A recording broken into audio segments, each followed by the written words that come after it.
Hello दोस्तों, मैं हूं कमलेश और आप सभी का स्वागत करता हूं आपके अपने YouTube channel study with Kamlesh 2.0 पर। तो आज हम डिस्कस करेंगे डायरेक्ट एलाइजा। ठीक है, तो आप देख पा रहे हो डायरेक्ट एलाइजा यह एंटीजन की डिटेक्शन के लिए किया जाता है और यह लेस सेंसिटिव होता है।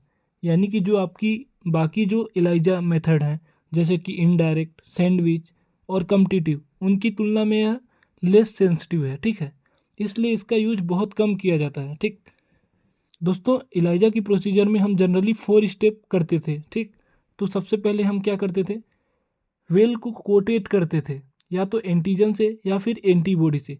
सेकेंड स्टेप में हम स्पेसिमेन को ऐड करते थे। ठीक, थर्ड स्टेप में हम सेकेंडरी एंटीबॉडी यानी जिसको कंजुगेटेड एंटीबॉडी बोलते हैं उसको ऐड करते थे और लास्ट में हम सबस्ट्रेट ऐड करते थे। ठीक, लेकिन यहाँ पे आपको केवल 3 स्टेप दिखाई देंगे।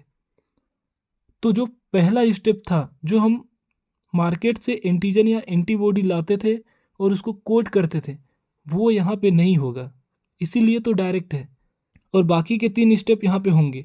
तो पहला स्टेप छोड़ दो और बाकी के जो रिमेनिंग 3 स्टेप हैं वो बस रहेंगे इसमें। ठीक, जैसा कि हम मानते आए हैं, ए पर्सन को हमने पॉजिटिव माना और बी को हमने निगेटिव माना। ठीक, तो सबसे पहले जो वेल वेल था ना, जो माइक्रोटाइटर प्लेट था दोस्तों, उस पर हम क्या करेंगे, पेशेंट का जो सीरम या स्पेसिमेन जो है उसको ऐड करेंगे। ठीक, अब आपको पता होगा कि ये जो वेल है इम्यूनोसॉर्बेंट मटेरियल से कोटेड रहता है। ठीक, इम्यूनोसॉर्बेंट मटेरियल क्या करता है कि जब भी पेशेंट का जब स्पेसिमेन या सीरम ऐड करोगे तो इस सीरम में क्या है, एंटीजन है। तो दोस्तों ये एंटीजन सरफेस पर चिपक जाएगा। ठीक, तो हमने डायरेक्ट सेकेंड स्टेप किया, फर्स्ट स्टेप नहीं करते। तो देखो हमने क्या किया, स्पेसिमेन को ऐड किया।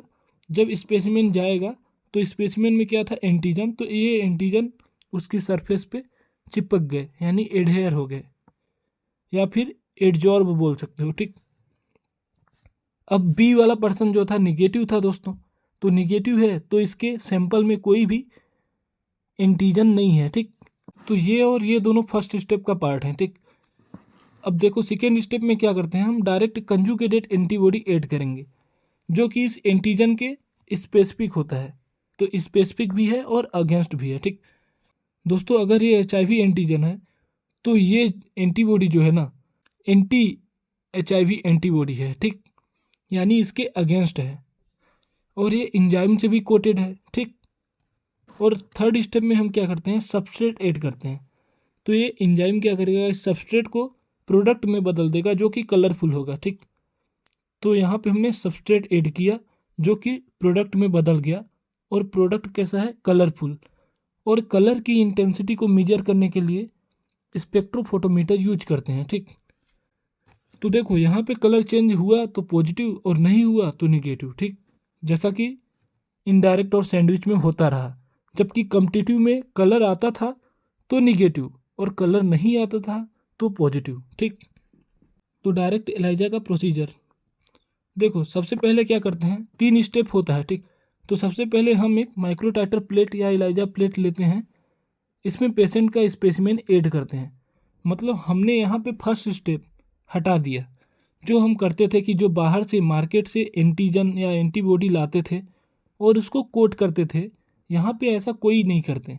यहाँ पे डायरेक्ट हम स्पेसिमेन ऐड करते हैं। ठीक, और हर स्टेप के बाद वॉशिंग तो करते ही करते हैं। ठीक, इसके बाद कंजुगेटेड एंटीबॉडी ऐड करते हैं जो टारगेटेड एंटीजन के अगेंस्ट होती है, यह एंटीजन से बाइंड कर लेती है।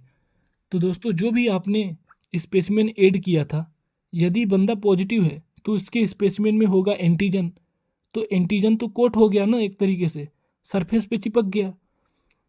और जब सरफेस पे चिपक गया तो हम क्या करेंगे, सेकेंड स्टेप में कंजुगेटेड एंटीबॉडी ऐड करेंगे।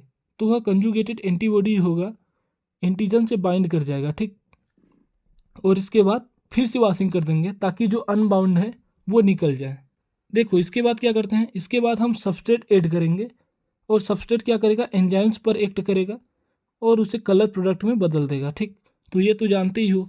और फिर लास्ट में क्या करते हैं, कलर की इंटेंसिटी को स्पेक्ट्रोफोटोमीटर की हेल्प से मेजर कर लिया जाता है। ठीक, तो डायरेक्ट एलाइजा प्रोसीजर में 3 स्टेप होते हैं। ठीक, आपको मार्केट से एंटीजन या एंटीबॉडी ला के कोट नहीं करना है, आपको डायरेक्ट स्पेसिमेन ऐड करना है, वहाँ से चालू करना है। ठीक, तो स्पेसिमेन ऐड करते हैं, फिर उसके बाद कंजुगेटेड एंटीबॉडी। दोस्तों यहाँ जो कंजुगेटेड एंटीबॉडी है उसको आप प्राइमरी एंटीबॉडी कहोगे। क्यों? क्योंकि एंटीबॉडी तो एक ही बार यूज हुई ना, इसलिए जो पहली बार यूज करते हैं उसको प्राइमरी, और जब दूसरी बार यूज किया जाता है तो उसको सेकेंडरी बोला जाता है।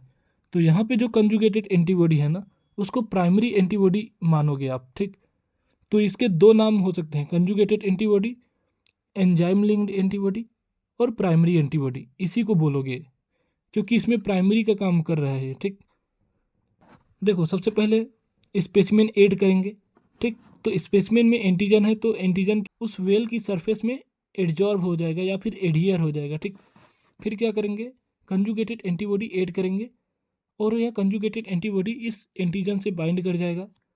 ठीक, और फिर सबस्ट्रेट ऐड करेंगे। दोस्तों एंजाइम सबस्ट्रेट पे एक्ट करेगा और प्रोडक्ट में बदल देगा जो कि कलरफुल होगा। ठीक, तो कलर आया तो पॉजिटिव और नहीं आया तो निगेटिव। ठीक,